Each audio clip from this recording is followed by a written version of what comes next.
Bonjour, nous accueillons aujourd'hui Éric Lenoir, directeur du CILMO, pour nous présenter le premier podcast de cette série sur la RSE. Bonjour Éric. Bonjour Agnès, bonjour à tous.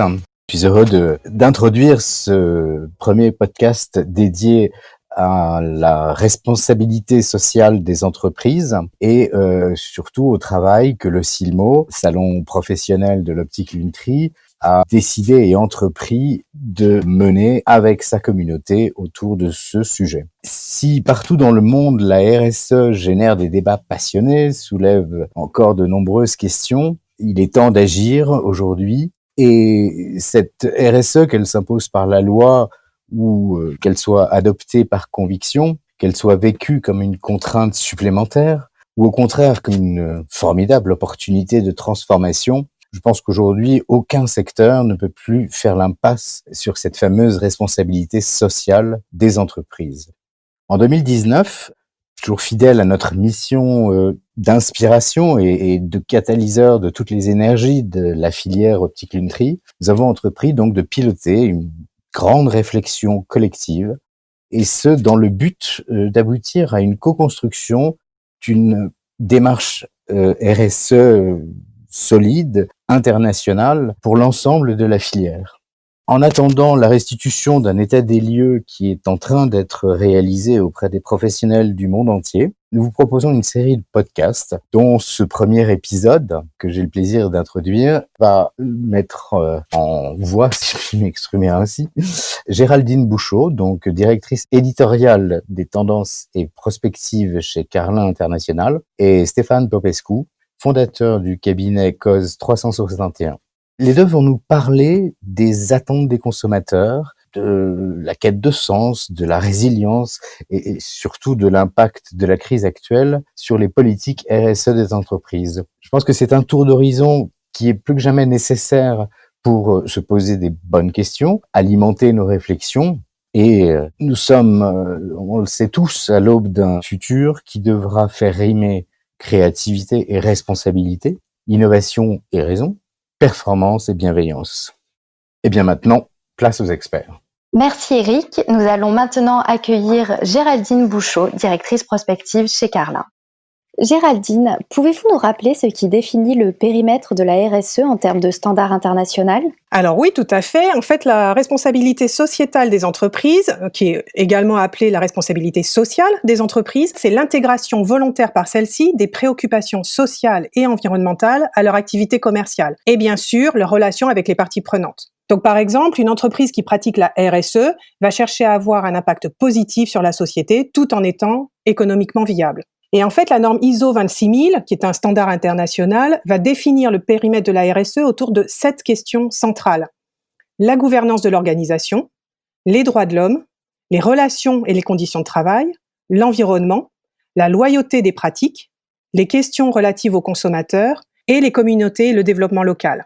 Et ce qui est intéressant, c'est qu'en mai 2019, la France est allée plus loin dans l'implication des entreprises avec la société. Elle a promulgué la loi Pacte. Et en fait, cette loi, elle est relative à la croissance et à la transformation des entreprises, mais elle donne surtout la possibilité que la raison d'être d'une entreprise soit inscrite dans ses statuts juridiques.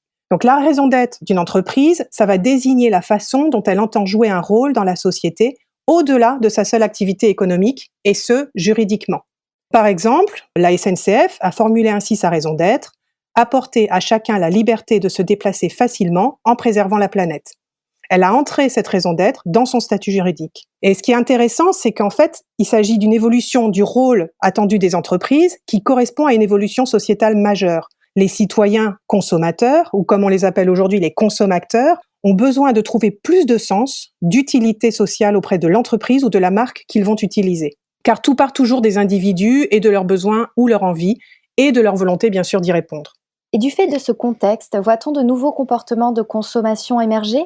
Quelles évolutions observez-vous chez Carlin ? En fait, depuis plusieurs années, on assiste à un changement des mentalités. Globalement, la prise de conscience environnementale se généralise. Si on regarde le baromètre Greenflex, qui a été publié en mai 2019, donc avant la crise de la Covid-19, il y avait déjà 60% des Français qui pensaient qu'il est urgent d'agir pour l'avenir de la planète. Donc c'est un changement en fait progressif mais profond qui se traduit notamment à travers des nouvelles façons d'aborder la consommation. Donc, par exemple, on a assisté à la progression constante de la consommation des produits alimentaires biologiques. Et puis, plus récemment, on a vu la vente en vrac se développer, jusqu'à être repris par les grands distributeurs comme Leclerc, Auchan ou Carrefour. Et c'est un signe que cette tendance ne concerne plus uniquement une niche de consommateurs, mais tend bien à se déployer beaucoup plus largement. Et puis aussi, parallèlement, on a constaté le changement d'attitude envers les vêtements achetés en seconde main. On est passé d'une tendance qui était un peu considérée comme honteuse, on n'était pas très fiers d'acheter des vêtements en seconde main, alors qu'aujourd'hui, elle est devenue trendy, avec l'apparition d'applications comme Vinted, par exemple, qui va permettre tout à la fois de faire de bonnes affaires, de renouveler sa garde-robe facilement et d'avoir une bonne conscience écologique de manière beaucoup plus tendance ou plus jeune que, par exemple, il y a 10 ans avec Le Bon Coin. Donc aujourd'hui, ce qu'on constate, c'est que de toute façon, tous les secteurs opèrent une mutation. De plus en plus, nombreuses sont les marques qui tentent de démontrer leur forme d'engagement en proposant soit une ligne de produits écologiquement conçue, soit en compensant en plantant des arbres, ou encore en proposant des services de recyclage ou upcycling ou réparation de produits achetés chez elles. D'une manière générale, tous ces changements d'offres et de services ne sont pas dus au fait que les marques et les entreprises sont toutes devenues bienfaitrices du jour au lendemain, mais c'est bien parce qu'il y a une demande croissante de la population pour une consommation beaucoup plus raisonnée. On constate donc des comportements de plus en plus engagés de la part des consommateurs. Mais concrètement, comment se traduit cette consommation dite raisonnée ? Selon l'étude qui a été menée par Onet et Opinionway en septembre 2019, auprès des Européens, dont les Français évidemment, en fait, on se rend compte que ces personnes interrogées vont mettre en avant 3 critères principaux pour définir ce concept de consommation raisonnée. Donc, il y a le gaspillage alimentaire, qui constitue la première préoccupation des consommateurs européens, pour 68% des Français interrogés, et par exemple 66% des Portugais. Il y a aussi l'obsolescence programmée, qui est en deuxième position, avec près de 46% des réponses françaises. Ils sont 50% en Hongrie, 49% au Portugal et 41% en Espagne. Et puis aussi les modes de fabrication des produits qui accèdent à la 3e place des préoccupations des Européens, à plus de 30%, dont 34% en France. Donc en fait, globalement, on se rend compte dans cette étude que 90% des consommateurs européens se disent sensibles à la consommation raisonnée et ont le sentiment d'agir pour tendre vers cet objectif. Ce sont des pourcentages qui étaient encore impensables il y a 15 ans. Donc on comprend en fait pourquoi les marques et les entreprises s'interrogent si elles ne changent pas de paradigme, du risque à terme de perdre leurs clients. Parce que dorénavant, il y a une compétition en fait qui va s'engager entre la qualité et le prix. Et cela va toucher toutes les classes de la société. Donc ce qui est intéressant à travers cette étude, c'est qu'on se rend compte que même avant la crise de la Covid-19, on était déjà entré dans une nouvelle ère de consommation que l'on pourrait traduire comme un signal faible d'une forme de déconsommation. La déconsommation est une démarche forte et on peut imaginer qu'elle induit des changements dans les modes de vie. Observez-vous un tel phénomène dans la société ? Comme toute tendance de fond, plusieurs phénomènes se croisent, interagissent et finissent par imposer des changements sociétaux. Ce que l'on constate, c'est que les leviers d'achat de produits durables évoluent avec une forme de reconnexion globale du consommateur au monde qui l'entoure. Si on regarde toujours ce fameux baromètre, qui est très instructif, on se rend compte qu'il y a quand même 89% des Français qui déclarent acheter des produits de saison. Il y en a 68% qui privilégient par exemple des meubles fabriqués en France. Il y en a 63% qui prennent en compte la question du bien-être animal lorsqu'ils achètent des vêtements. Mais aussi, il y en a 59% qui récupèrent, réutilisent, réparent des produits. Donc on voit bien que le besoin de devenir acteur du changement, au-delà de sa consommation, était déjà à l'œuvre, là encore, avant la crise sanitaire. Et ce besoin s'est renforcé pendant et après le confinement. On se retrouve donc face à des consommateurs très exigeants en matière d'expériences nouvelles et d'instantanéité, mais on observe aussi un réel désir d'engagement. De quelle manière les marques se retrouvent-elles impactées par ces comportements ? Comment y répondent-elles ? En fait, c'est vrai, les attentes des consommateurs en matière d'expérience sont toujours aussi élevées. Mais en fait, ce qui change, c'est que l'engagement des entreprises est devenu un enjeu incontournable. Et ce qui est intéressant, c'est que c'est notamment très fort chez les moins de 40 ans. Donc, en février dernier, selon l'étude Accenture, on a quand même 41% des 18-39 ans qui déclarent être plus attirés par les entreprises qui les connectent à des grandes causes. Et ça, c'est au niveau européen, puisqu'ils sont 46% en Espagne, 43% en Irlande, 42% en Angleterre et 38% en Italie. Donc, d'une manière générale, les 18-39 ans, ils sont à 63% attirés par les entreprises qui vont sélectionner leurs fournisseurs selon des critères éthiques élevés. Et 57% d'entre eux sont aussi attirés par les entreprises qui vont défendre et s'engager pour des causes sociétales et culturelles. Donc on voit bien qu'il s'agit aussi de s'adapter aux attentes sociétales fortes des nouvelles générations. Et il en va du coup de la pérennité des marques, c'est assez logique. Ces attentes d'engagement se sont révélées aussi finalement d'autant plus fortes lors de la crise sanitaire pour aider les Français à y faire face. On va se souvenir évidemment de la réactivité de L'Oréal, qui a produit massivement du gel hydroalcoolique, ou les PME qui se sont reconverties à la production de masques, ou encore l'implication des restaurateurs pour livrer des repas au personnel hospitalier. Autant d'actions concrètes qui ont valorisé leur image auprès des consommateurs. D'une manière plus globale, ce qu'on constate de toute façon, c'est que de plus en plus de marques s'engagent au moins à travers une forme d'action bénéfique. Si on cite juste quelques exemples, les plus récents qui sont sortis dernièrement, on voit que Kenzo et le WWF viennent de s'associer pour s'engager pour la préservation des tigres sauvages, par exemple. Donc en fait, l'objectif, c'est de viser à doubler la population des tigres sauvages d'ici 2 ans environ. Ou alors, on a Uniqlo qui vient de lancer son initiative Re-Uniqlo, qui a pour but de donner une seconde vie aux vêtements usagés. Donc, ça va se concrétiser cette saison par la commercialisation d'une doudoune en duvet recyclé issu de 620 000 doudounes récoltées depuis 1 an dans ces magasins nippons. Et plus proche de nous, Carrefour, qui surfe justement sur la problématique majeure des déchets liés aux masques jetables, qui va, à compter du mois d'octobre 2020, proposer des solutions de recyclage des masques chirurgicaux en lançant une première initiative pour les collecter et les recycler dans 10 magasins Carrefour de la région Île-de-France.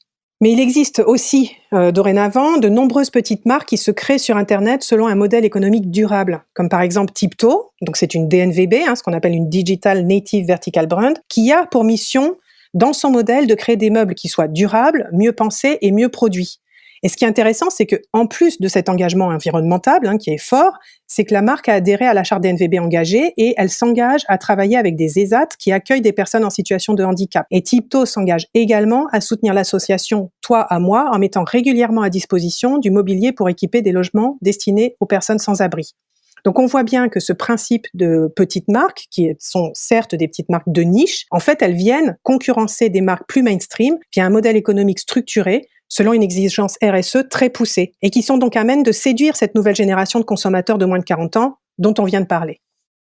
La crise sanitaire a-t-elle eu un impact sur ces comportements ? A-t-on pu constater un renforcement de l'engagement des consommateurs ? Ou alors leurs priorités ont-elles changé ? C'est important déjà de différencier la période de confinement qu'il y a eu pendant cette crise sanitaire, et puis ce que nous vivons depuis le post-confinement. Pendant la période de confinement, ça a été avant tout une parenthèse qui a mis la consommation sous contrainte. Après, le monde d'après le confinement, que on vit plus ou moins tous aujourd'hui, ça ne va pas changer radicalement nos comportements de consommation, mais par contre, ça va accélérer les mouvements qui étaient déjà à l'œuvre avant la crise. C'est ce qu'on constate. En gros, les individus qui s'interrogeaient d'ores et déjà sur le sens de leur consommation vont renforcer leur réflexion, alors que d'autres vont garder leur comportement d'avant. Mais en fait, comme on l'a vu, ce comportement d'avant avait, pour beaucoup d'entre eux, déjà évolué vers une consommation, en tout cas, un peu plus raisonnée, au moins dans leurs déclarations. Ce qui est intéressant, c'est qu'on va aussi pouvoir relever 2 phénomènes à prendre en compte avec la crise sanitaire. Premièrement, la crise sanitaire que nous traversons change finalement la finalité un peu du besoin d'engagement des marques envers la société et les individus. En gros, on est passé d'une pression des consommateurs sur l'exigence, par exemple, de transparence, de qualité, d'écologie, vers un besoin plus affirmé sur la santé, la proximité, la réassurance. Donc en fait, la marque, elle doit non seulement être irréprochable d'un point de vue RSE, mais avec la Covid, elle doit en plus devenir rassurante. Elle doit devenir une marque protectrice de ses consommateurs, aussi bien pour leur santé propre que pour la planète. Donc en fait, c'est un engagement qui devient plus global, plus holistique. Et puis, autre phénomène qui est évidemment sans surprise, c'est la montée du e-commerce. La Covid-19 a accéléré les achats en ligne. 36% des sondés sont devenus adeptes du shopping en ligne à une fréquence hebdomadaire, contre 28% avant l'apparition du virus. C'est aussi important de tempérer un peu mes propos, parce que il est aussi bon de rappeler que les déclarations d'intention, en fait, elles n'augurent pas toujours d'un passage à l'acte radical. Même après le confinement, les mauvaises habitudes peuvent persister chez le consommateur. Donc, par exemple, l'étude Innov va révéler aussi qu'il y a quand même 1 Français sur 4 qui a cédé au revenge shopping, cette façon de consommer de manière très forte pour ne plus être frustré finalement lors du déconfinement. Ils étaient quand même 38% parmi les Français à déclarer vouloir tout changer. Donc, on voit bien qu'entre la déclaration d'intention et finalement la frustration, il y a un équilibre qui se fait. Nous, ce qu'on dit en fait chez Carlin, pour un peu conclure, c'est que comme avant le confinement, les Français restent majoritairement des consommateurs éthiques pragmatiques. C'est-à-dire que ce sont des consommateurs qui aspirent à un monde meilleur, qui changent indéniablement leurs habitudes, mais qui au quotidien peuvent encore garder des modes de consommation, on va dire entre guillemets, de l'ancien monde, c'est-à-dire par confort, par plaisir ou pour des raisons financières. Mais ce qui est indéniable, c'est que pour autant, ces consommateurs attendent des marques que elles soient toujours plus irréprochables. Et là, c'est vraiment le paradoxe de notre époque. Merci beaucoup Géraldine. Merci à vous. Face à ces exigences des consommateurs, nous verrons dans un prochain épisode comment les marques y répondent, et notamment dans le contexte de la crise sanitaire.